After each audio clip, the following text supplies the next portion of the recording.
bangag,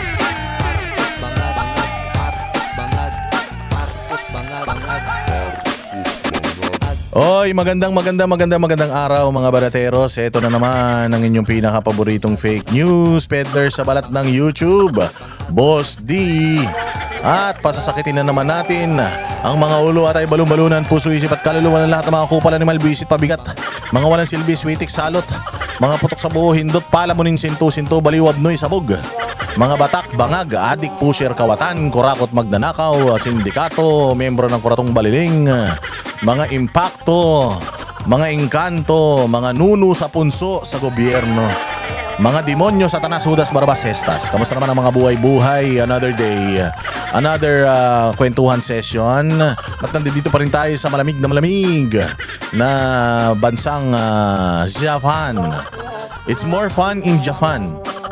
Mga bossing, at nagkita na nga kami ng aking kaibigan na si Banat Bay. After 1 week of staying here, nakita na kami. At ngayon ay wala pa rin akong tulog. Walang tulog kasi nga si Banat Bay nocturnal yan. Gabi lang siya gising. Ayaw niya sa umaga dahil sumasakit daw ang mata niya sa liwanag ng araw. Pinaglihi yata sa vampira yung tao na yan. So nag-stay kami dito hanggang madaling araw na naman kanina dahil yung kaibigan namin na si Bojo, yung sikat na choreographer dito sa Tokyo, Japan. Pumunta siya dito, bumisita dahil pa every year kasama talaga namin siya. Lagi namin siya kasama. So pagtas ng work niya, punta siya dito. Problema, para makauwi siya sa kanyang malayong bahay sa Kawasaki ba o sa Yokohama, mag-aantay siya ng tren. So kailangan pagkasama namin siya, antayin namin magkaroon ng tren bago kami mag-uwian. So inabot kami ng mga alas 5. Kaya ito, tantalizing eyes na naman ako. Pero syempre hindi natin pwedeng kalimutan yung ating responsibilidad sa bayang Pilipinas na makapaghatid sa inyo ng mga walang kwenta, walang kabuluhan na mga balita, chismis, kwentong barbero. Nandito pa rin kami. Dito talaga kami nagki-Christmas. 4 consecutive years na akong dito sa Japan. Every December. Kasi nga pag December sa Pilipinas, yung Christmas rush ba, sobrang traffic, di ba? Sobrang traffic dyan sa Pilipinas. Sobrang traffic, tapos sobrang init. December man, talagang nag-iipon kami 1 full year para kami ay magbakasyon dito. Dito masyado magastos talaga. Pero okay lang kasi yun nga, isang buong taon mo naman pinaghirapan yan. Di ba? Nag-ipon ka para pagdating mo rito, hindi ka naman nagtitipid. Kahit pa paano, makakain ka ng mga authentic na mga Japanese food dahil napakasarap naman talaga ng mga Japanese food na yan.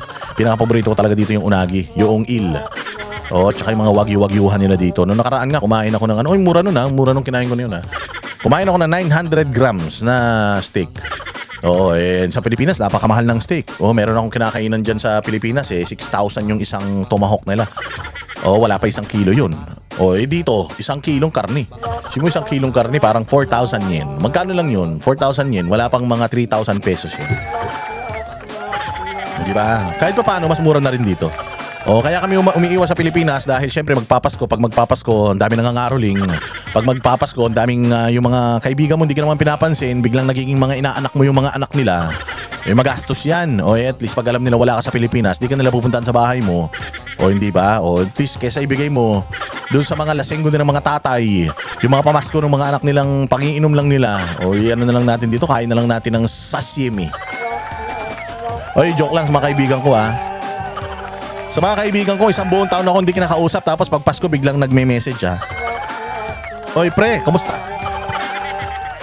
Yung biglang magme-message ng ganyan, oy pre, kamusta? Delikado yan. Kapag ka kinakamusta ka, dalawa lang yan.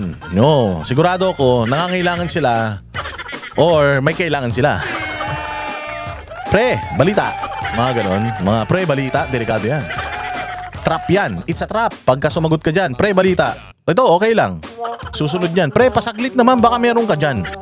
Kasi ganito magkakaroon ng mahabang istoryahin na yan. 1 taong kayo hindi nag-usap pero putya yan, pag nag-message yan, sigurado. Hindi yan nangiimbita, sigurado. Ano yan, problema dala yan. Ingat sa trap. Merry Christmas sa lahat ng mga banateros ganun pa rin tayo. Grabe, maraming salamat sa mga donors natin. Yung mga nag-send sa atin ng sa Christmas party natin na gaganapin sa December 23. Mamimigay tayo ng dagdag pang Noche Buena ng mga kababayan natin, banateros sa Pilipinas. 1,000 pesos. 1,000 pesos. Ang gagawin nyo lang, mag-subscribe kayo sa channel ng Boss Dada 2.0. Ayan, nandiyan dyan sa ibabaw, YouTube channel. Mag-share kayo sa inyong mga social media, na mag-subscribe kayo dito sa Boss Dada TV, mag-share kayo sa inyong social media, mag-subscribe or follow kayo sa Facebook page ni Boss Dada. O screenshot nyo lang yung mga yan. May entry na kayo. 5 screenshot lang. Gusto nyo pagsama-samahin nyo na, i-collage nyo na. O screenshot ng subscription ninyo sa YouTube channels natin na dalawa. Sa follow ninyo sa ating Facebook at saka 2 share ng video. Video ng Boss Dada TV at Boss Dada 2.0. Kung gusto nyo, i-share nyo lang. Dapat ganun. Lahat ng video dyan, sinishare nyo. Video sa Boss Dada 2.0, i-share ninyo. Lahat ng video sa Boss Dada TV, i-share ninyo. May chance kayong manalo ng 1,000. So far, meron na tayong nakalap. Meron na tayong mga siguro 15. 15 ng entry. Aabot tayong 100. Currently, yung ating pakita ko lang sa inyo para updated kayo kung magkano na ang ating kaban. Ang ating kaban ngayon ay may nagpadala na naman ng 500 kanina eh. Ang ating kaban ngayon ay 61,000. Ayan 61k. 61k, tapos meron pa tayong 4k sa PayPal. Meron na tayong 65 na mababahagian ng malupit. Malupit, humahagupit na pandagdag na Chubena. So yun lang ang mechanics. Send lang kayo ng screenshot, naka-follow kayo sa Boss Dada TV, Boss Dada 2.0 at Boss Dada Facebook page. Share ng video sa 2 YouTube channel natin. Send nyo yung Gcash ninyo, kailangan kayo nasa Pilipinas. At hindi naka-lock profile para pag chinek natin na makikita natin kung OFW kayo hindi. Ibigyan na natin to sa mga kababayan natin sa Pilipinas ha. Sila natulungan natin. So ayun nga. Kaya talaga namang tulungan lang tayo. Ganyan dito sa ating community. Kailangan share tayo ng ating biyaya. Maraming salamat sa lahat ng mga donors natin. Mga nagpapadala sa PayPal, nagpapadala sa Gcash ng ating mga ibabahagi sa December 23. Saan ba tayo magla-live?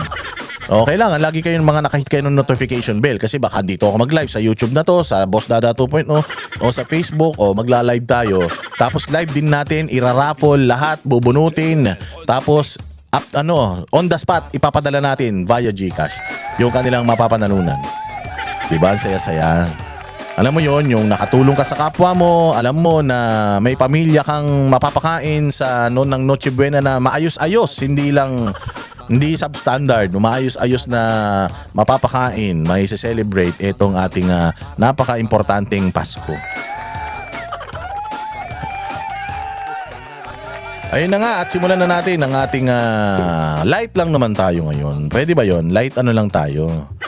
Light kwentuhan lang tayo ngayon. Huwag tayo masyadong mapolitika dahil magpapasko na. Usually pag kanyang Pasko, nagbabakasyon na lahat ng mga salot sa lipunan. Dahil kung tayo, nag-iipon tayo to spend it sa bakasyon, sila din, yung mga ninakaw nila sa loob ng isang taon, they get to spend it now.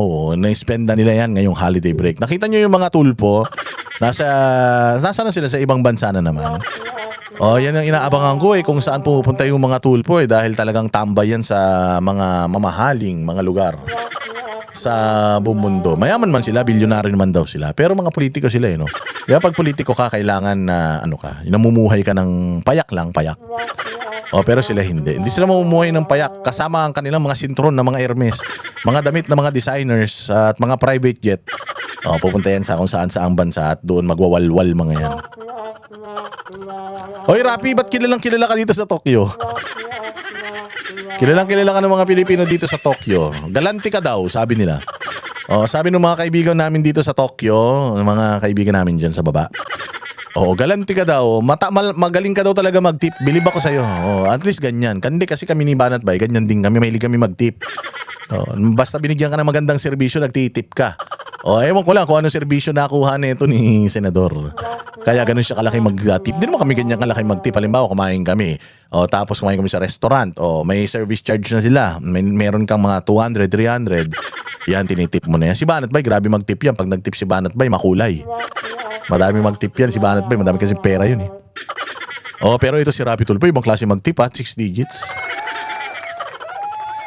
Kilala ka dito sa Tokyo. Kagabi may kasama kami, naglalakad kaming ganyan Tapos sabi niya, ay grabe si Senator. Ayaw ko na lang sabihin. Huwag kang maingay, Boss Dada. Masyado ka maingay. Baka mamaya ano mo na, magalit na naman sa iyang magalit na naman sa iyang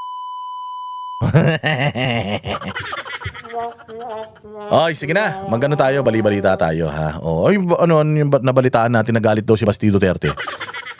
Nagalit daw si Basti Duterte dito kay Bongbong Marcos. So, bakit? Kasi nga nagbigay si Bongbong Marcos ng date kung kailan bubuksan yung Bukana Bridge. Buksan daw yung Bukana Bridge sa ganitong kasi nga 'di ba inaangkin niyang kanya legacy project daw niya and so on and so forth. So sinasabi niya na ang Bukana Bridge bubuksan sa ganito, mapapakinabangan ng 30,000 ng mga biyahero mula sa ganitong ganyan.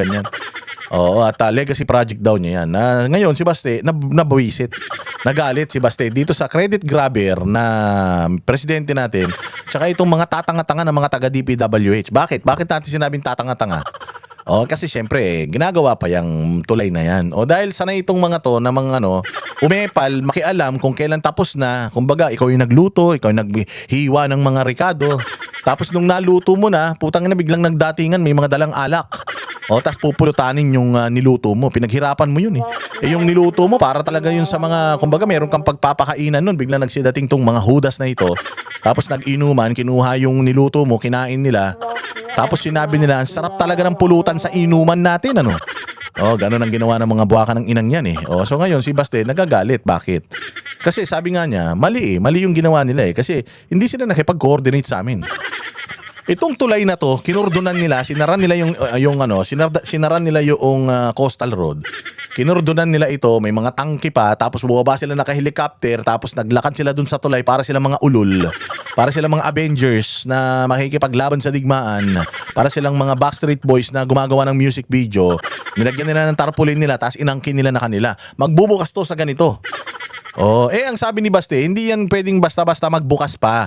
Kailangan muna ng permiso ng local government kung safe na bang magbukas yan. Kasi katulad niya sa Davao City, napakahigpit dyan. Ang speed limit dyan, minsan 40 lang. 30, ganun, depende. Hulihin ka talaga dyan. Very strict sila dyan. Kasi nga, ayaw nilang madisgrasya yung mga motorista. So ngayon, itong tulay na ito, marami pang kailangan. Mukhang tapos na siya. Mukhang okay na, mukhang tapos na siya. Pero marami pang mga safety checkings na kailangan. Syempre, yung building building official engineer ng city engineer ng Davao, hindi man sila gumawa niyan. Pero syempre, nagbigay ng permit ang Davao LGU para gawin yan. So, nakaantabay din yung city engineer. Tinitingnan nila kung tama ba yung mga pagkakagawa. Maayos ba? Nasunod ba yung plano? Safe ba? Ngayon, after nyan, i-check pa nila yan. Tapos, yung tulay na yan, hindi pa tapos. Bakit? Wala pang mga nakalagay na mga signages, wala pang mga linya yung kalsada. So, kailangan talaga, wala pa yung mga ilaw. So, kailangan talaga, pag dumaan dyan, yung yung kalsada na yan is ready na 100%. Wala nang kulang bago mo padaanan. Dapat ganun. Magbibigay ng permiso ang local government sa tulay na yan, sila magi-inaugurate niyan, sila ang magsasabi sa publiko na safe ng daanan ito, na check na namin, may mga warning signs na, may mga linya na, maliwanag sa gabi, may mga ilaw na. So okay na yan, pwede na yung daanan yan. Ganun dapat. Kaya lang, dahil putang ina to si Bongbong, patay gutom sa credit dahil wala naman nagawa na proyekto para sa gobyerno niya. Kundi ang pinakamalaking proyekto lang naman niya is nakawan ng bayang Pilipinas at saka mag-party-party sila ng pamilya niya. Ewan ko, sabi ni Amy Marcos, mag-pot session sila. Pumunta dun. Tapos nagmagaling. Binuksan na sa ganitong araw. Sabi nga ni Baste, putsang inang yan. Siguro, dahil kupal naman sila, gusto nilang pakialaman, kami yung nagtrabaho, kami yung nagtulong-tulong, tapos sila yung kukuha ng credit, pinabuksan sa ganito. Hindi mo naman pwedeng, baliin yung, sabi nga nila, pag utos ng hari, hindi nababali. Utos ng national government, di susundin ni Baste yan. Pero, sinasabi ni Baste na if something happens sa mga motorista dito, madisgrasya sila, dahil sa maagang pagbubukas nito, wala pa, hindi pa kumpleto, gusto nyo nang pabuksan para lang masabi na may nagawa kayo sa administrasyon ninyo, kasalanan nyo yan ha, kasalanan nyo yan. Hindi naman namin pwedeng sabihin na, hindi namin bubuksan yan.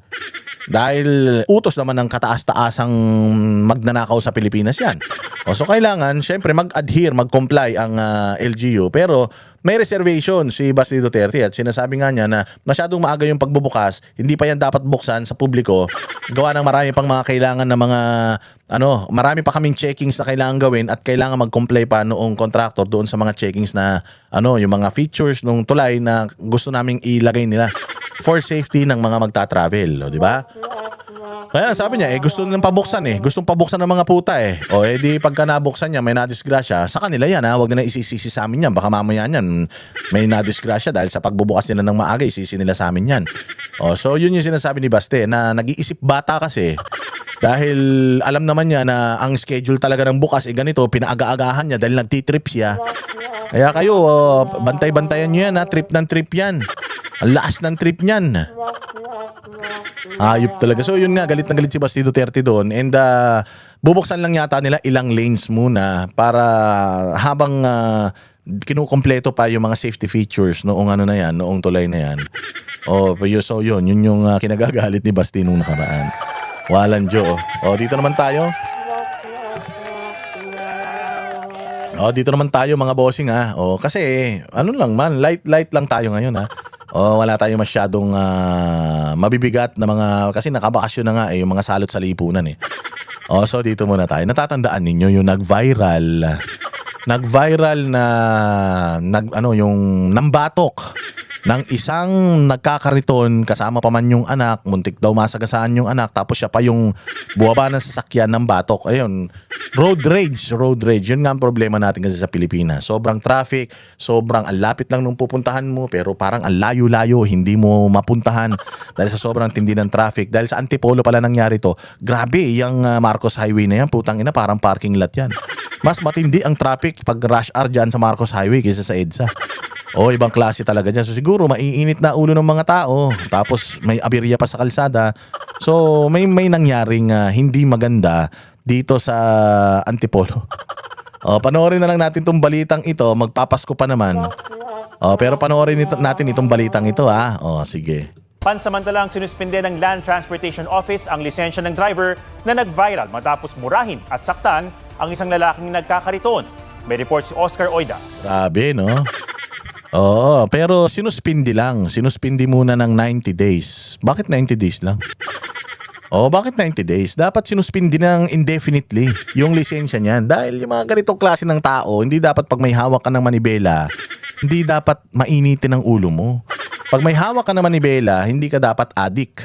Pag may hawak ka ng manibela, hindi ka dapat lasing. Bakit? Adik at lasing ba yan? Hindi. Ang sinasabi ko lang, napaka-importante at napakalaki ng responsibilidad kapag may hawak kang manibela. Kasi pwedeng ikaw ang maglagay sa sa danger ng mga kasama mo sa loob ng sasakyan, or you can be a danger sa mga nasa labas.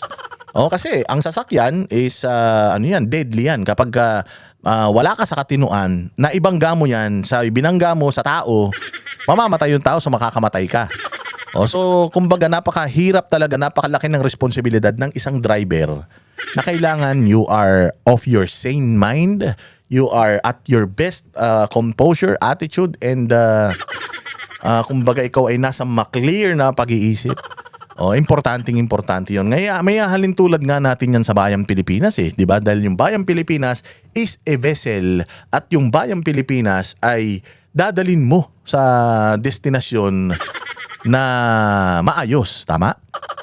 Sinong driver ng Pilipinas? Si Bongbong.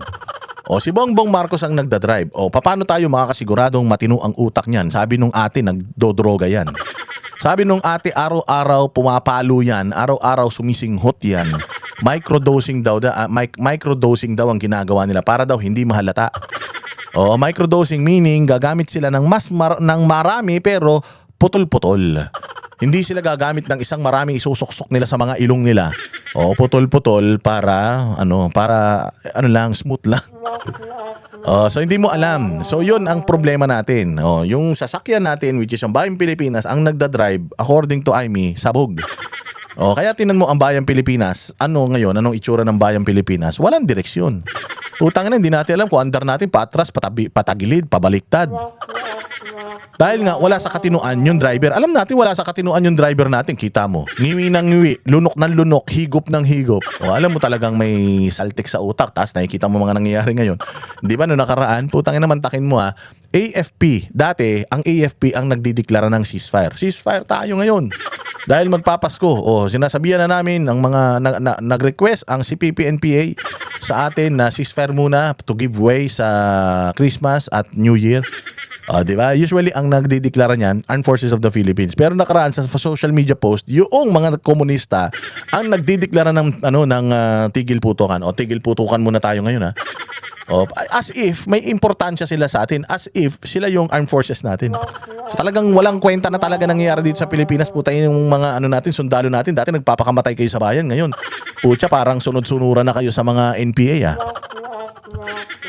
yun ang direksyon natin. So dito, hinalintulad ko lang kasi manibela ang pinag-uusapan natin Manibela ng sasakyan nitong kupal na ito at manibela nung Pilipinas kung saan tayo dadalhin ng putang inang nagdadrive ng Pilipinas.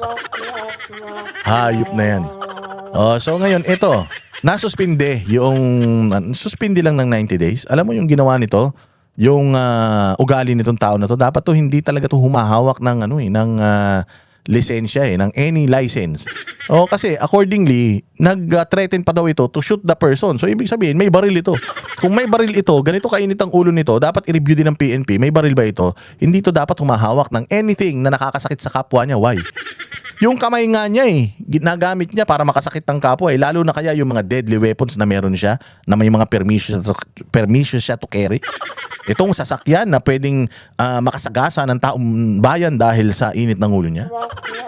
Yan ang problema natin dito sa Pilipinas. Bakit 90 days lang?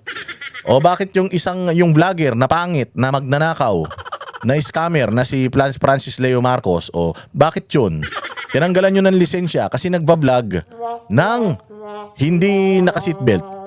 Nagda-drive ng hindi naka-seatbelt tapos nagbablog.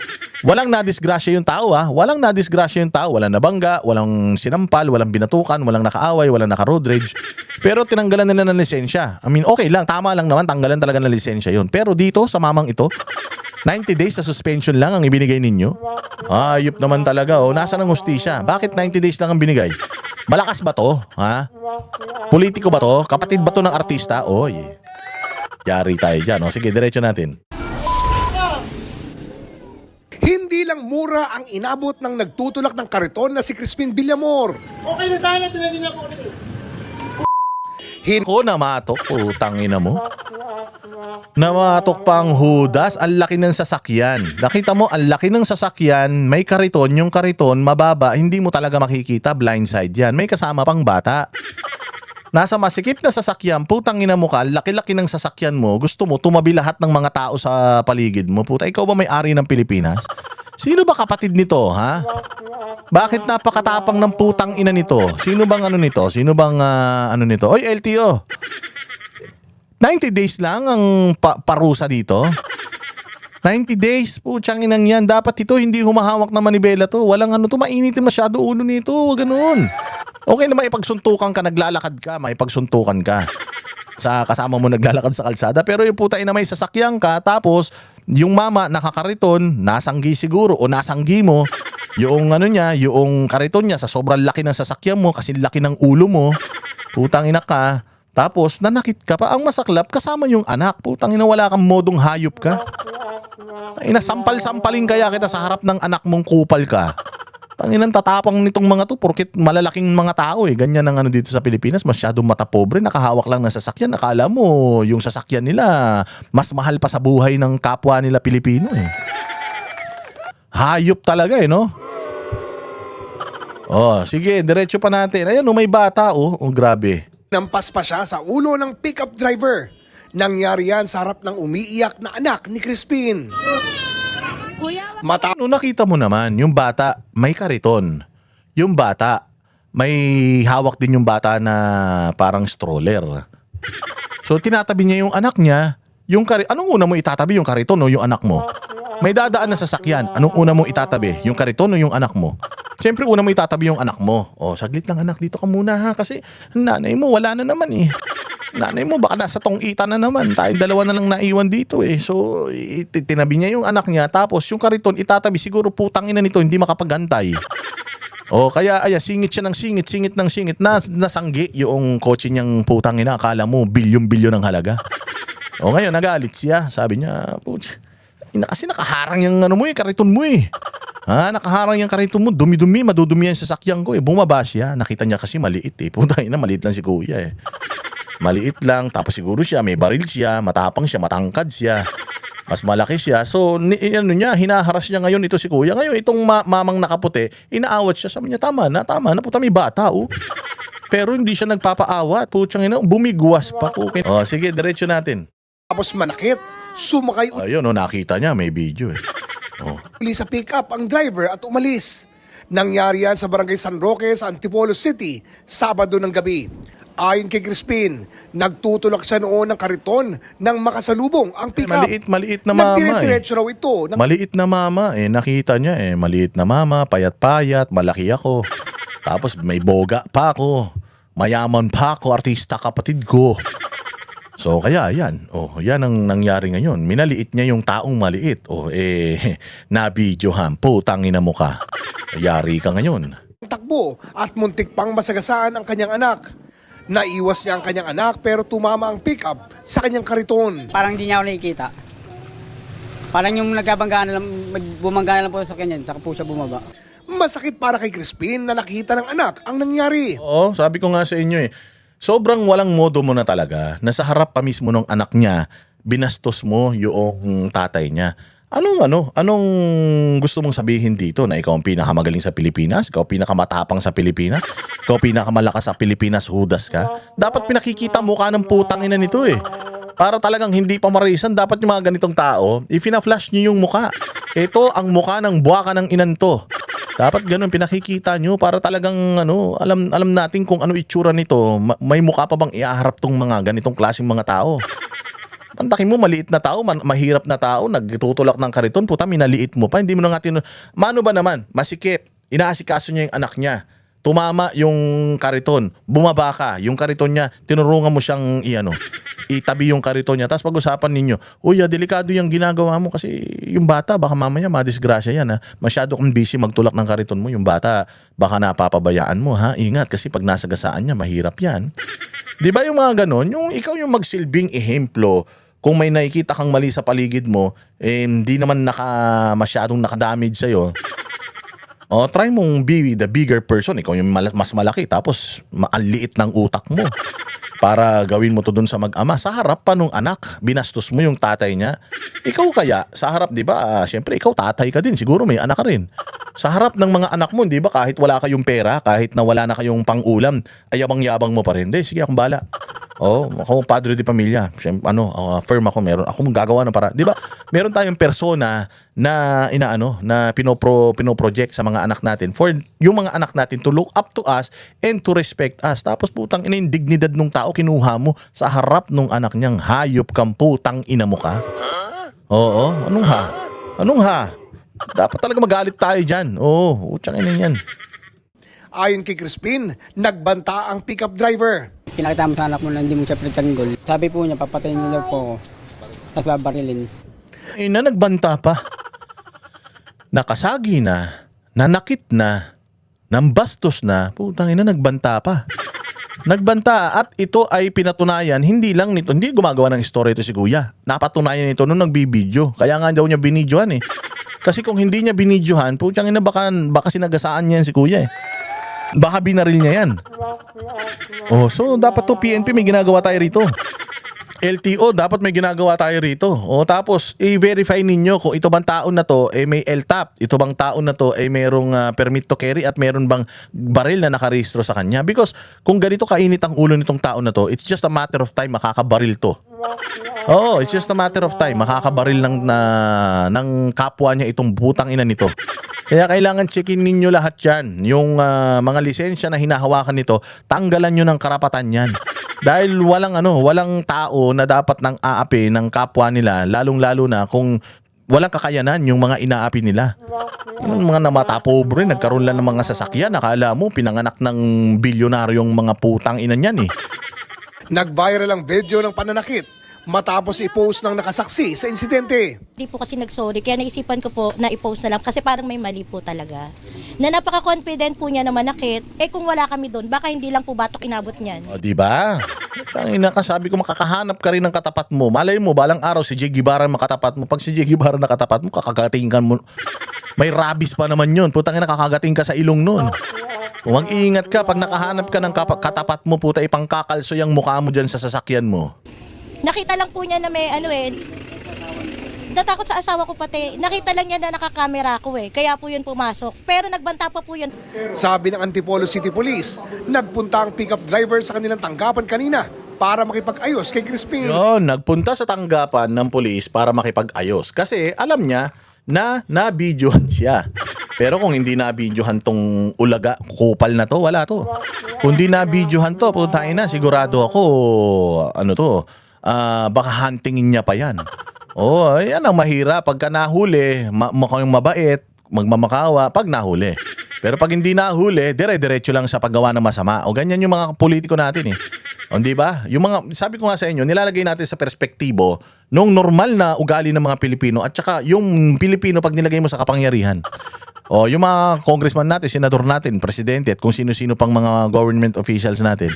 Hanggat hindi mo nahuhuli ang mga putang ina, hindi hihinto. Hanggat hindi nahuhuli, hindi yan katulad ni Bongbong. Nahuli mo sila, anong ginawa ni Bongbong? Kunyari, ganito rin. Nagpunta ito sa presinto para humingi ng tawad at makipag-ayos. Ganon din ginawa ni Bongbong. Nung nahuli yung pagnanakaw nila, ang ginawa niya, nagbuo ng ICI. Tapos nag-speech na may bilang ng mga araw ninyo, mahiya naman kayo and so on and so on. Para magmukhang mabait siya. Yun ang ginagawa nito. Ganyan din ang style ng mga nasa politika. Yan ang ugali na ng mga Pilipino. Huli. Pag nahuli, sorry. Pag hindi, dare-diretso lang. Pumunta ng presinto, nakikipag-ayos, nakikipagbati. Kutangin na ka. Dapat talaga sa'yo, tanggalan ka ng lisensya, lahat ng uri ng lisensya para magtanda kang hudas ka Sadya rito para humingi ng paumanhin din. At sabi niya ay nagkamali siya. Nagkamali siya, sabi niya. Tapos, nagpang-abot sila. Yan mga kababayan, ito magsilbing aral sa inyo na bago nyo gawin yung isang bagay, makasampung ulit muna ninyong isipin. Halimbawa, bago nyo sampalin, tama ba to, mali ba to, tama ba to, mali ba to, tama ba to, mali ba to, hanggang sa hindi ka na makakapanampal kasi nawala na yung galit mo. Pag mainit ang mga ulo ninyo, kumanta kayo lupang hinirang, ha? Buhayin ninyong inyong pagiging makabayan, kumanta kayo lupang hinirang para maging maging yung utak ninyo mawala yung mga init ng ulo. Pag nagdadrive kayo, ganun din. Pagka may sumingit, pasingitin nyo na. Putang na. Ganun din naman hindi naman kayo lahat lumilipad para makarating kayo sa destinasyon nyo agad-agad. Matraffic, may gusto sumingit, bayaan nyo na. Pasingitin nyo na para tapos ang problema. Merong gigil na gigil, loko-loko mag-drive. Anong gagawin mo? May kipagkarera ka? Hindi na, bayaan mo siya. Paunahin mo siya. Magbigay kayo. Be the bigger person. Magparaya kayo. Kasi pagka hindi kayo nagparaya at nagmataasan kayo, magalingan kayo, walang mangyayari talaga dyan, mga boss. Talagang problema lang ang dulot niyan sa atin. Kaya kailangan kalmado lang. Lalo na ngayon magpapasko, matraffic. Paglabas mo pa lang ng bahay, kailangan iniisip mo na magulo ang Pilipinas. Mahirap ang Pilipinas. Matraffic sa Pilipinas. Kalmado ka lang. Kung mainitin ang mga ulo ninyo, lumabas kayo alas 3 ng madaling araw, alas 4, ganyan, para maluwag-luwag pa yung kalsada. Huwag kayo lalabas pag sumikat ng araw. Dahil sigurado ako, yung mga init ng ulo ninyo, baka yan na maging cause ng problema. Ayan na nga, si Kuya. Napansin niya, nalaman niya na mali siya. Nung nakita niya na nag-viral na siya. Yung sinapak niya sa video, pumunta naman sa police station para linawin din yung issue na inimbestigahan namin na sabi niya hindi na siya para magsampa pa ng reklamo. Nag-issue ng show cause order ang Land Transportation Office para pagpaliwanagin ang pickup driver. Pinatawan na rin siya ng 90-day suspension habang iniimbestigahan ang insidente. Oscar Oida. LTO, naintindihan ko naman, dumaan kayo sa due process, 90 days. Binigyan nyo siya ng suspension tapos show cause order. Pupunta yan dyan, maghihingi yan sa inyo ng patawad. Kung ako sa inyo, suspend nyo yung kanyang lisensya indefinitely. O, isuspend nyo ng mga 5 years para magtanda talaga. Oo, wag naman buong habang buhay. Wag naman habang buhay. Sige na, bigyan nyo 5 years. 5 years, di ka pwede mag-drive. Kailangan, ayusin mo sarili mo, ayusin mo utak mo para hindi na maulit ito. Siguro naman, sa susunod, pag nag-drive ka na, hindi na siguro mainitin ang ulo mo. Para magtanda, yung 90-day suspension, mabilis lang yan. Napakadali niyan. No, pagtandain talaga natin, suspension na mas mahaba, 5 years, or tanggalan nyo na to ng lisensya. Walang karapatang humawak ng manibela yung mga ganitong tao. O ako, pag humahawak ko ng manibela, sabi ko sa inyo, mainitin din ang ulo ko eh. Pero pag humahawak ko ng manibela, sige, ikaw na. Umaalis kasi ako lagi maaga. Pagka ang call time ko, alas 5, alas 3 pa lang, umaalis na ako. Flight ko sa airport, alas 2, alas 10 pa lang, umaalis na ako ng bahay. Kasi nga, ayaw kong mahasel. Ayaw ko na yung nakikipag-gitgitan ka. Ayoko nung ganung pakiramdam na lahat ng tao sa paligid mo bobo. Ganun kasi kapag mainit ang ulo mo, lahat ng tao sa paligid mo tanga eh. Kahit na hindi mo naman kilala, pero lahat ng tao sa paligid mo tanga. Sino ba itong driver na ito? Ayan. Itong driver na ito turned out to be the brother, I don't know if a younger brother or older brother of Pokwang. Si Pokwang may mga issue si Pokwang sa kanyang asawa eh. Si Pokwang, 'di ba, yung asawa niya, naghiwalay sila, tapos yung asawa niya ng babae, tapos yung asawa niya pina-deport niya, pinaalis niya ng Pilipinas yung asawa niya. Pero mas kilala ito si Pokwang na na mahal din naman ang bayang Pilipinas. Pero ito, ang leaning kasi nito, medyo dilawan. Nagalit kasi ito sa administrasyon ni Pangulong Duterte noong naisara yung ABS-CBN dahil sa mga violations nila. Dahil sa franchise violations nila, hindi na na-renew yung kanilang prangkisa, and nag-expire nga kasi yung prangkisa nila, so hindi na-renew. Usually kasi yung mga network, before mag-expire, nagre-renew na sila.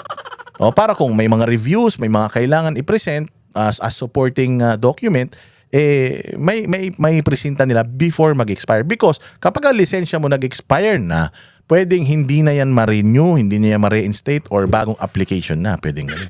Kasi pinabayaan mo mag-expire. Di ba tayo din, ganyan din sa lisensya, ganyan. Sa passport, ganyan. Di naman natin pinababayaan mag-expire. Before expiration, nag-a-apply ka na. So, to cut the chase, itong aling ito, ay maraming mga sinasabing masama ang loob niya sa mga Duterte dahil doon sa, sa instance na yon na nawala ng prangkisa itong ABS-CBN. And naging staunch critic na din ito ng mga Duterte, napakalinis ng pagkatao. Na kung makapagsalita sa mga Duterte, akala mo ang bait, akala mo siya ang pinakamatuwid. Ganun eh. Kaya ngayon, nung malaman-laman ko na kapatid niya pala yung nag-viral, may ugali. May mga ugali pala talaga itong mga ito. At napatunayan ko, napanood ko tong video na to na talagang may ugali. Tingnan ninyo panoorin ninyo yung pag-confirm niya kasi di umano itong syempre kumalat galit talaga yung mga Pilipino sa mga nang-aapi so nung na-research nila yung plate number, siguro na-research nila na yung lalaki na nambatok kapatid nito ni Pokwang. So nung nalaman nung mga netizen, alam niyo naman ang netizen, laging internet wins eh. Hindi lagi yan, gagawa yan ng mga katarantaduhang post eh. So ngayon, ipinost yata yung sila Pokwang, yung kasama yung lalaki, nakapatid ni Pokwang itong lalaki. Kaya lang ang mali yata, isinama pati yung pamilya doon sa post na yon, and naging sentro ng katatawanan, bullying sa social media. Ayan. Yun na nga, yung sinasabi natin. Suffer the consequences of your actions. At dapat, kung ano man yung consequences of your actions, kailangan, tanggapin mo yun. Because ikaw, una sa lahat, ikaw ang gumawa nun. Hindi ba? So, nadamay si Pokwang. Bakit ba dinadamay si Pokwang? Baka baka self-righteous din masyado ito si Pokwang. Masyadong linis-linisan, masyadong bait-baitan, sita lang sita sa mga dumi ng kapwa, tapos meron palang ganitong klaseng tinatagong baho yung kanilang yung kanilang lahi. Panoorin natin yung kanyang kinonfirm niya na yes, kapatid ko yun. And tingnan na lang ninyo yung manner ng pag-apologize niya at i-connecta nyo doon sa ugali ng kapatid niya. Oo, malalaman mo talaga na magkapatid sila. Oh, sige. Ito, nagre-react lang tayo ha. Again, you are a public figure, you are an artista, so talagang anything na gagawin mo, mapapansin talaga ng mga tao, and parte yan sa karapatang pagpapahayag, yung maglabas ng saloobin tungkol sa iyo na isang public figure. Hindi ka naman public official, but you're a public figure. Oh, pero masisita at masisita ka sa talaga. Halimbawa, ikaw ay lumalabas sa TV, tapos di ka marunong umarte. Hindi ako natuwa sa arte mo. Sasabihin ko na hindi siya marunong umarte. Ayoko nung arte niya. Hindi lumuluha. Mukhang peke talaga. O, opinion ko yun. Dahil trabaho mo yun na i-entertain ako. Hindi ako na-entertain eh. O, and talagang pagka ikaw ay may pangalan ka na, you are prone to public scrutiny talaga. At kasama yan sa, sabi nga, risk of doing business yan. Kasama yan sa risk ng iyong pagiging isang sikat. O sabi nga nila, pag sumikat ka, talagang mabubuksan yung buhay mo sa publiko. So dapat, hindi ka balat sibuyas. Di ba? O kasi ganyan din kayo. Sinisita nyo yung mga Duterte. Hindi naman sila balat sibuyas sa inyo, pero tinatanggap naman nila yung lahat ng mga scrutiny ninyo. O, so dapat tumanggap din kayo ng scrutiny. Tingnan lang natin yung manner niya ng pag-address nitong issue. Magandang umaga po sa inyong lahat. Isang magandang araw ng December 16, unang simbang gabi ng kapwa ko mga Katoliko. Ayan, magandang umaga po. Kapwa ko mga Katoliko. Nadamay na naman yung mga Katoliko Yung mga Katoliko na walang imik doon sa paring adik na nagsampa ng plunder case kay Inday Sara. O sige, diretso. Gusto lang po akong ipahiwatig or malaman yung lahat na totoo po yung tungkol po dun sa nag-viral po na video na isa pong lalaki na naka-Hilux na Toyotang puti. Opo, kapatid ko po yun, nag-viral siya. Galing, no? Ano po, galing. Ano? Ang galing niya? Hindi siya magaling. Hindi siya, pero sarcastic naman sinabi niya. Ang galing niya. So parang lumalabas, against siya doon sa ginawa ng kapatid niya. Miski ako kung kapatid ko, bubugbugin ko talaga yan kahit kuya ko yan. Putangin na katol, hindi mo dapat ginagawa yan. Galing din tayo sa hirap Tapos nang mamata ka ng mahirap. Mali yan. Unless inunahan ka, matahin ng mahirap na yan, pwede mo siyang matamatahin pabalik. Pero yung ikaw yung nauna, ikaw na yung nakadisgrasya, ikaw pa yung gagawa ng ganyan, bigyan mo naman ako ng kahihiyan. O kahit sino sa mga kapatid ko, pag ginawa yan, talagang putya, magagalit ako talaga. Pakikita ako ng galit ako. Tayo na, pagka umuwi ka ng bahay, di ka makakatikim ng adobo ko. Ganun ang gagawin ko dyan. Paalala lang po na ang kasalanan po ni Pedro ay hindi po pwedeng maging kasalanan ni Juan. Hindi, ikaw talaga. Hindi, sabi nga niya, parang yung kapatid ko nagkasala, ang galing-galing, no? Gago talaga pero bigla siyang kumambyo. Pero gusto ko lang din pong sabihin na yung kasalanan niya, kasalanan lang niya. Hindi ko kasalanan. Yun naman pala, bakit nagsasalita ka? Wala ka naman palang gustong akuin. Bakit nagbibidyo ka? Kasi kung ako yan, kapatid ko po na nakit, ako na po ang humihingi ng dispensa. Ako na po ang hihingi ng ako po yung nahihiya sa ginawa niya. At ako ay humble na humihingi sa inyo ng kapatawaran. Gawin mo ng consistent na ganun. Hindi yung gusto ko po sanang linawin, kapatid ko po yung tao, pero yung ginawa niya ay walang connection sa akin. O kung walang connection sa'yo, hindi ka na sana nag-video. Wala palang connection sa'yo, nag-video ka pa. Kaya isang statement lang, kapatid ko po yan, yung nag-viral po na yan, at kinukondin ako yung ginawa niyang pangmamaliit doon sa nakakariton. Kaya in behalf of our family, ako na po ang humihingi ng dispensa. Kakausapin ko po yung kapatid ko at talagang lahat ng necessary measures para mapatawad ang kapatid ko noong nakaalitan niya ay gagawin namin. Pasensya na po. Ganun. As in ganun. Just keep it humble kasi kayo yung may kasalanan Kapatid mo yung may kasalanan Ano pa? Maaaring pong isa kami na apelido, pero hindi naman po kami pareho lagi ng pag-iisip at ng mga gawain araw-araw.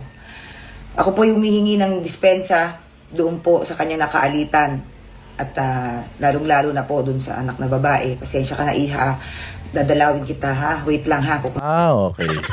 Dadalawin niya. No comment ako doon, No comment ako doon sa dadalawin niya. Parang Ano ba to? Hindi, ito. Ano lang to, sa isip ko lang to. Parang, Iha, sorry akong bahala sa'yo. Artista ako, punta ako dyan. Antayin mo lang ako antayin mo lang ako, punta ako dyan. Medyo, sabi ko nga, putsangina, lakas din nito siguro ako, ipaparaphrase ko siya to doon sa anak. Nako, alam ko na na mahirap yung pinagdaanan mo, nasa harap mo, bagamat napakamura pa ng pag-iisip mo, naabuso yung tatay mo sa harapan mo pa mismo.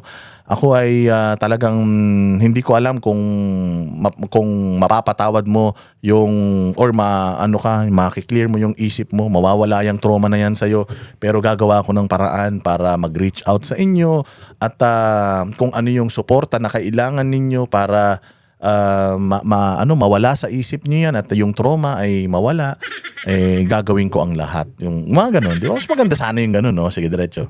Pero hindi, parang, huwag kang mag-alala, pupuntahan kita. Relax ka lang dyan, akong bahala sa'yo. Parang medyo, presko, lamig Po ako dyan, pasensya ka na. Hindi po ako natutuwa at hindi ko po dapat kampihan yung nangyari po dun sa kapatid ko. Hindi naman din po ako, kumbaga, syempre nanay din naman po ako. Pero maganda yung sinabi niya doon nanay din ako, may anak din ako, ayoko nung nangyari na yun, di ako natutuwa. Pero yun lang. Okay na maganda na pero biglang may pero. Huwag mo nalagyan ng buts and ifs. Pagka nag-apologize ka, just be consistent in apologizing. Oo, bibigyan kita ng apologizing 101. When you apologize, be apologetic consistently. Wala ka nang iiwan sa sarili mo because you're apologizing. You are naninikluhod ka tumihingi ka ng pabor na sana mapatawad nyo kami. Keep it that way. Wala nang buts and if. Wala nang pero, dapat wala nang ganun. Tanggapin mo na lahat noong scrutiny, noong repercussions, noong actions ng kapatid mo because at the end of the day, you cannot deny the fact na kapatid mo ito and you are a personality, may didikit talaga ito sa'yo.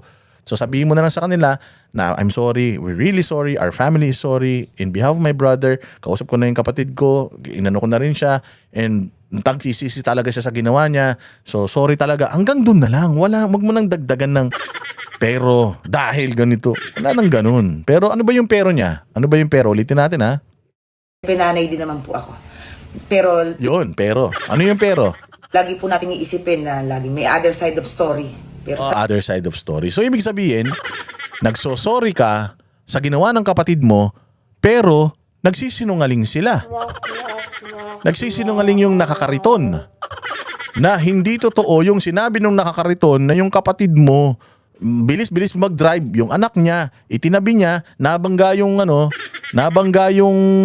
kariton, bumaba yung kapatid mo sa huling-huli sa camera ng batok na nakit. Tapos according dun sa mga eyewitnesses ng nanakot pa napapatay ng tao. So ang sinasabi mo, there's another side to that story. So ang sinasabi mo na may istorya yung kapatid mo na iba doon sa sinasabi ng biktima. Nagsusorry ka ba talaga o nagmamalinis kayo? Kasi sabi niya pero there's always an other side to, or there's always a other side to the story.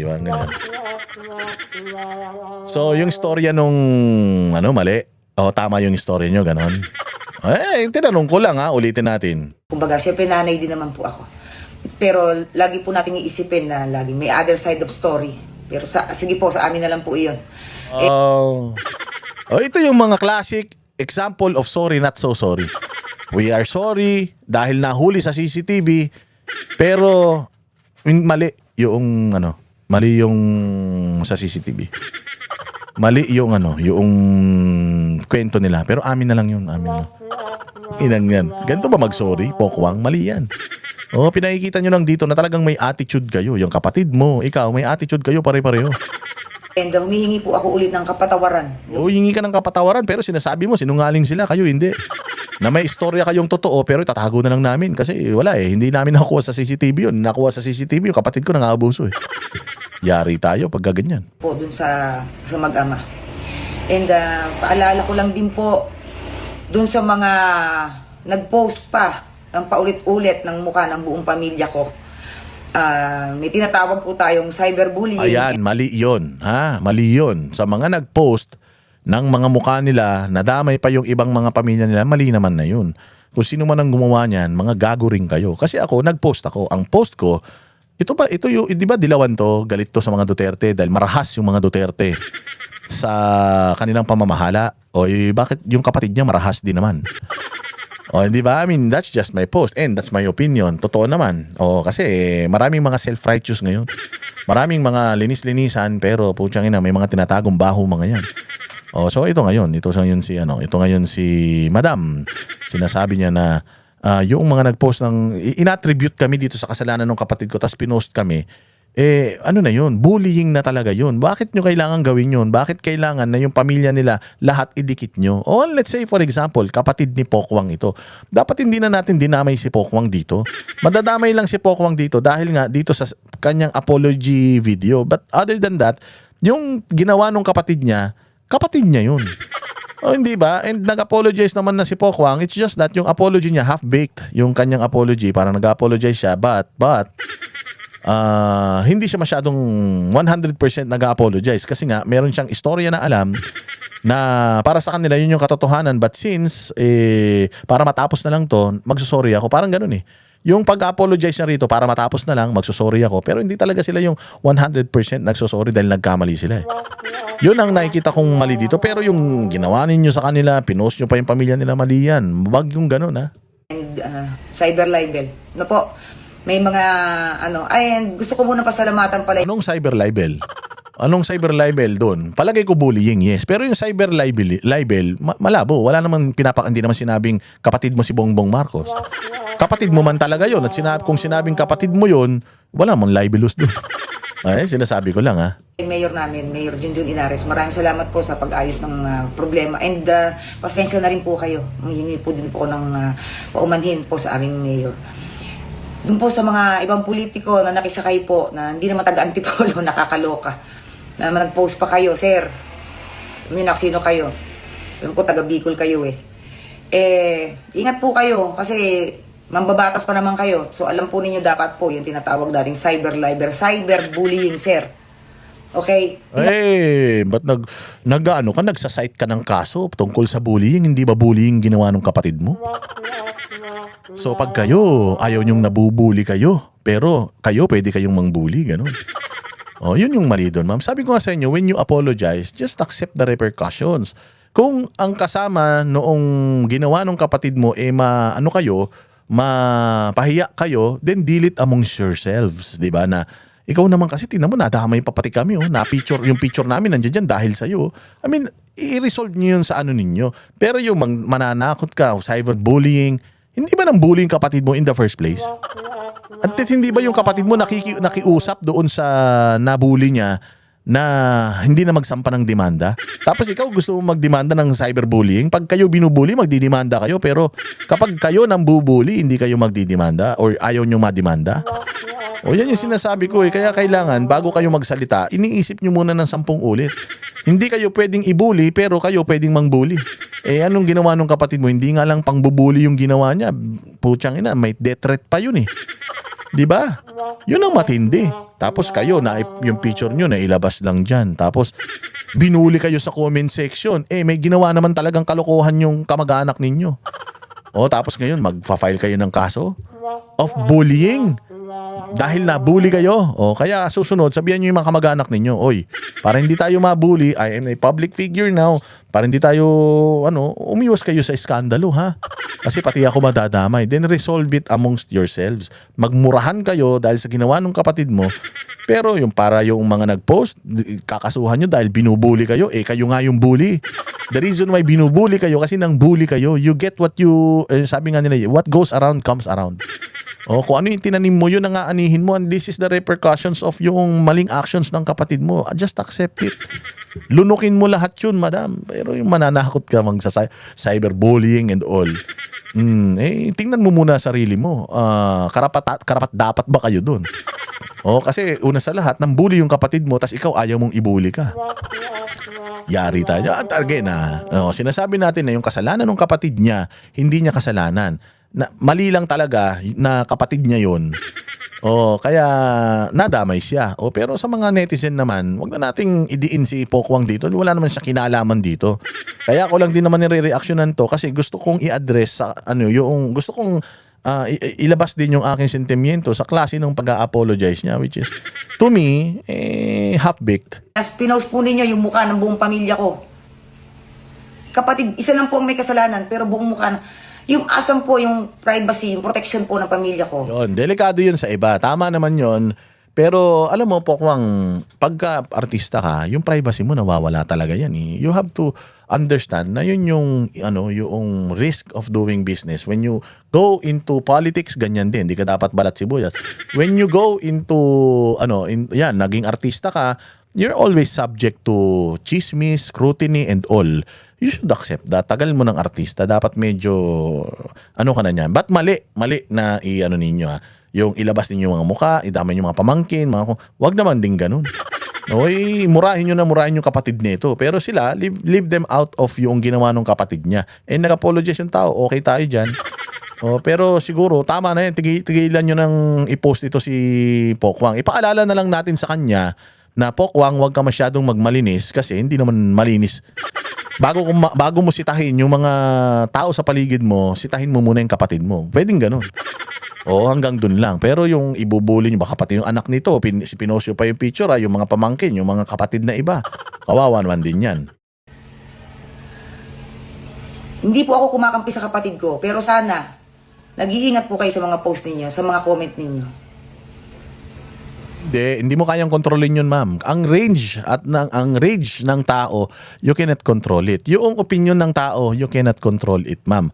Masakit yun, pero sana sa susunod, sabihan nyo yung mga kamag-anak ninyo na wag manakit para hindi kayo saktan.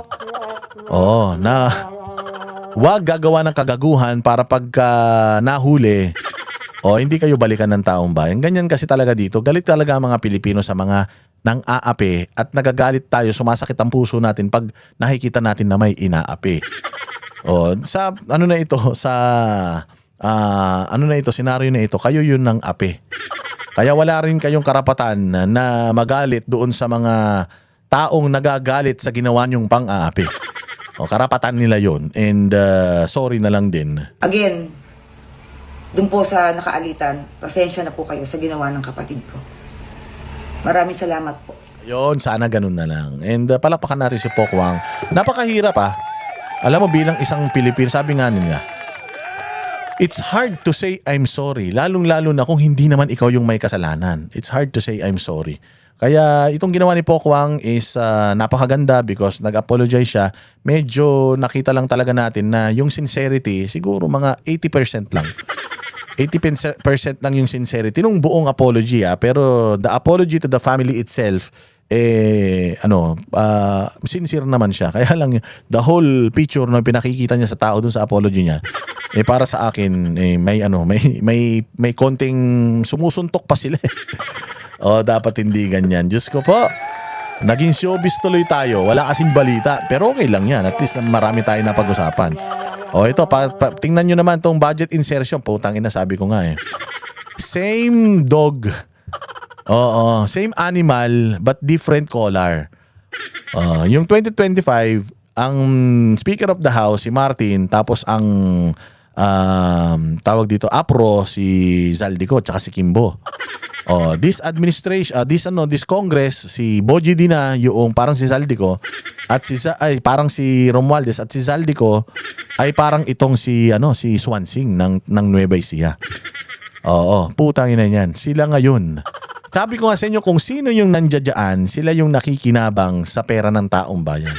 Silang dalawa yung nandiyadyaan, kaya ngayon, yung mga distrito nila, yung mga insertions nila, napakarami. Pag usapang insertion, sabi ko nga sa inyo, ganito kakakapal ang muka ng mga politiko sa atin. Kasi malaking issue ang insertion, pero putang ina, hindi sila nagpapapigil.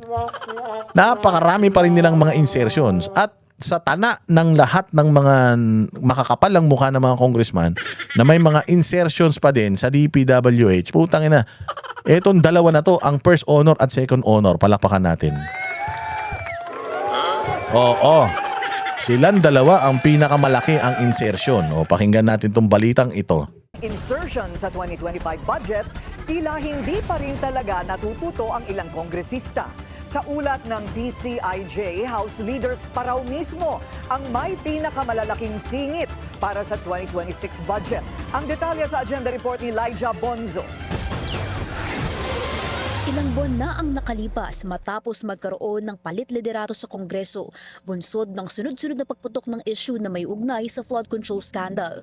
Pero sa House of Representatives, napalitan man ang mga pangalan, parehas na mga posisyon pa rin ang nakatanggap ng pinakamalalaking insertions. Yan ang sinasabi ko. Pucha, mga kriminal yung mga yan. Tapos sino? Sino ang gusto nilang makulong? Gusto nilang makulong si Jinggoy. Gusto nilang makulong si Ramon Revilla Jr. dahil tumanggap daw ng ganito, ng ganyan. Pero ito mismo, nasa listahan na sila yung mga nagpapasok ng kung ano-anong mga proyekto na pabor sa kanila. Pero mga nakaupo, hindi ba ito dapat tinatanggal sa serbisyo? Ito yung mga dapat na wina-warrant of arrest. Di ba? Katulad niyan, i-open ko na naman yung nandiyadyaan sa Muntinlupa, yung mayor nila dyan, si Rufy Biazon. Guilty na yan.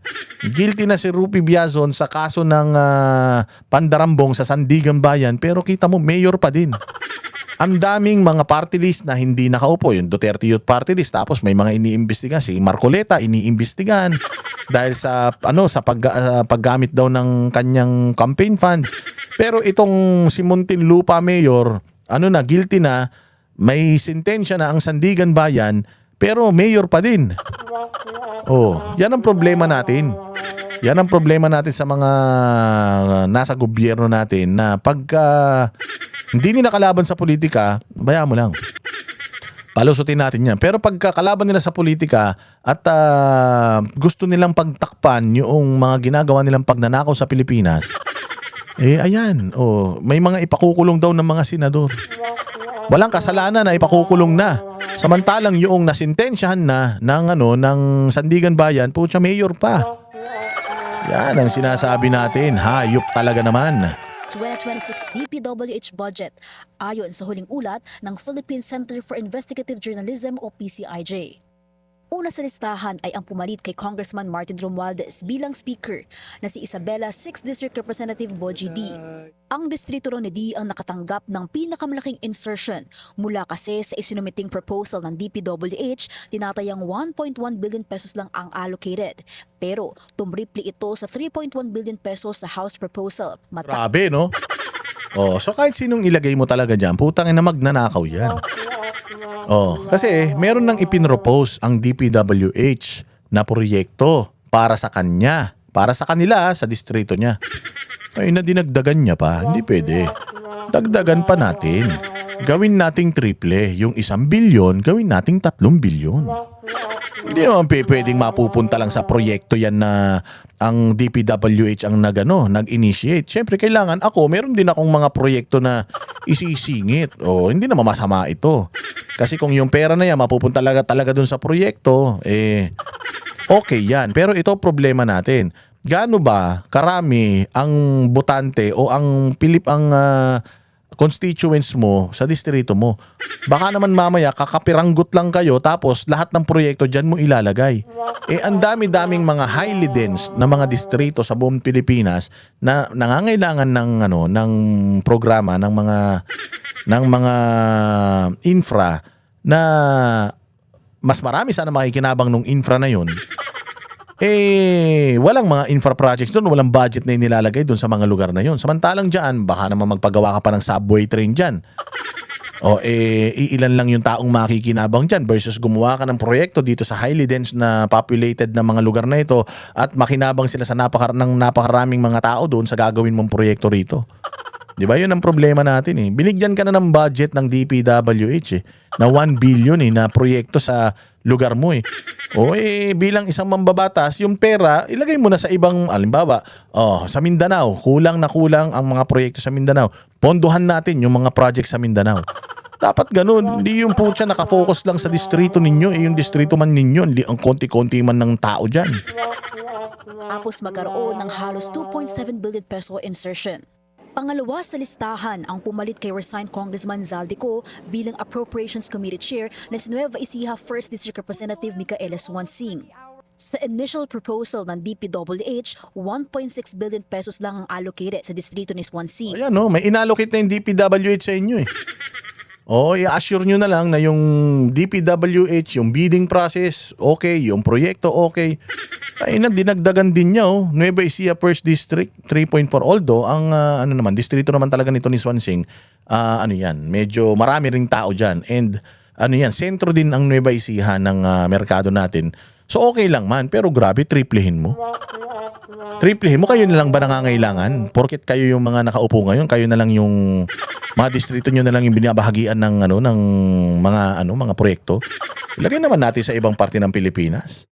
Pero dumoble ito sa 3.4 billion pesos pagkatapos ng House Budget Deliberation, kung saan nagkaroon siya ng tinatayang 1.77 billion peso insertion. Sumunod sa ikatlong pwesto ang kapatid ni Swansing na si Sultan Kudarat 2nd District Representative. Tangin na, kapatid taga Mindanao. Well, Sultan Kudarat, okay man yan kasi Mindanao, okay ako dyan. Oo, meron siyang 1.5 billion. Binigyan na siya ng 2 billion na budget 2 billion from 1 billion lang doon sa iba, sa kanya 2 billion dahil mas kailangan ng kanyang probinsya, distrito ng proyekto. Binigyan siya ng 2.3 billion, okay man nandin yun. Hatiin natin sa lahat buong Mindanao yung pera para magkaroon man ng mga magagandang infrastructure sa buong Mindanao, hindi lang sa inyong probinsya. Malaki na rin yung 2.3 billion sa Mindanao pero siyempre ayaw niya, kapatid niya yung yung appropriations Lagyan mo ako dito, te. Micaela Swansing na nakatanggap ng 3.9 billion peso allocation matapos ng tinatayang 1.6 billion peso insertion. Sa kabila naman ng resignation bilang speaker at pagkakadawit sa mga nakatanggap umano ng bilyong-bilyong kickbacks, ang presidential cousin na si Romualdez ang isa raw sa mga nakatanggap ng malaking bulto ng 500 billion peso allocable at non-allocable funds ng DPWH. Nakatanggap ang distrito niya ng 6 billion pesos, mas mababa sa originally proposed na 9.9 billion pesos. Grabe sa Leyte, 4.5 billion ang inallocate ng DPWH. Leyte. Sa bagay, baku-baku ang kalsada dyan sa Leyte, pero grabe, ganun kalaki yung inallocate. Allocated to mismo ng DPWH sa kanila. So mahal na mahal ng DPWH yung Leyte dahil 4.5 billion ang kanilang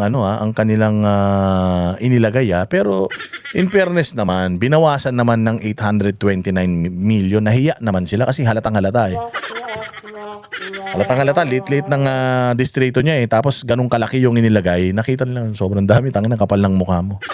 Kapal ng mukha mo dahil mo ninakaw nung nakaraang 3 taon tapos gusto mo laki-laki pa nung mapuntang proyekto sa'yo.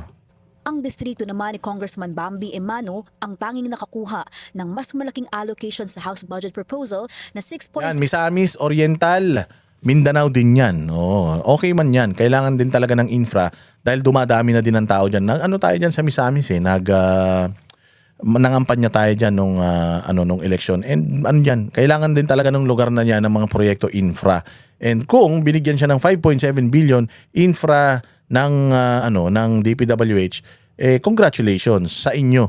Kailangan lang talaga bantayan ninyo na itong mga infra na ilalagay sa mga lugar ninyo talagang mapapakinabangan ninyo at hindi ghost project. Yun naman importante. Okay lang yan na may mga budget na nilalagay sa mga distrito lalo na sa Mindanao. 35 billion pesos. Sinisika pa ng Billionaire News Channel na kunin ang panig ng mga nabanggit na kongresista. But anyways, yun yung sinasabi natin na maganda man tong insertion, legal naman to. Pero sana nakikita talaga natin na napupunta sa proyekto. Okay? Yun lang. Mapunta lang yan sa proyekto. Okay na yan. Basta mapunta yan sa mga magagandang mga proyekto at hindi ghost project, wala tayong problema dyan. Diba? Kaya yan, hanggang dyan na lang muna tayo mga bossing. Very light lang ang ating ngayon, ang ating mga napag-usapan. And I hope you enjoyed. Like and share lang po. And again, magpasok na po kayo ng inyong entry dahil December 16 na ngayon. So ilang araw na lang,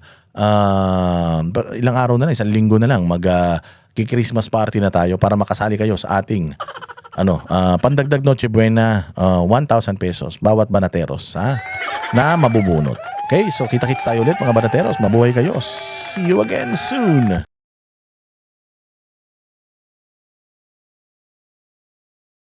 Kami ang boses ng masa, hindi natatakot. Katotohanan lang, di kami nalulunod. Walang bahid ng sismis, lahat ay totoo. Kahit sino ka pa, pag mali ka babanatan ka. Walang pinipili kulay, wala kaming kinikilingan. Basta para sa bayan, kami lalaban. Pag tama palakpakan, pag mali banatan. Di matitinag, di matatakot, para sa bayan tuloy ang sigaw. Sa harap ng kamera, walang halong takot. Mga baluktot, lahat kayo'y tutumba. Ang hustisya at totoo, yun lang ang mahalaga. Kahit sinong harang, di kami matitinag. Walang pinipiling kulay, wala kaming kinikilingan. Basta para sa bayan, kami lalaban. Pag tama palakpakan, pag mali banatan. Di matitinag, di matatakot, para sa bayan tuloy ang sigaw. Kung nasa tama ka, ikaw ay aming kasama. Pero pag mali ka, handa ka na bang mabasag? Banateros kami, walang inuunan, dahil bayan muna bago ang sarili.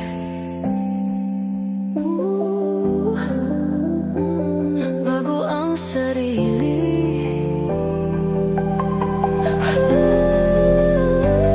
Pag tama palakpakan, pag mali banatan. Banateros ang sigaw, katotohanan ang laban.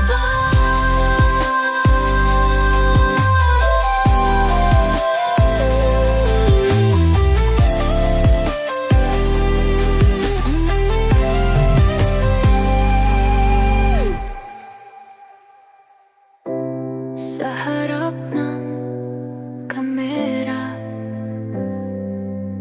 walang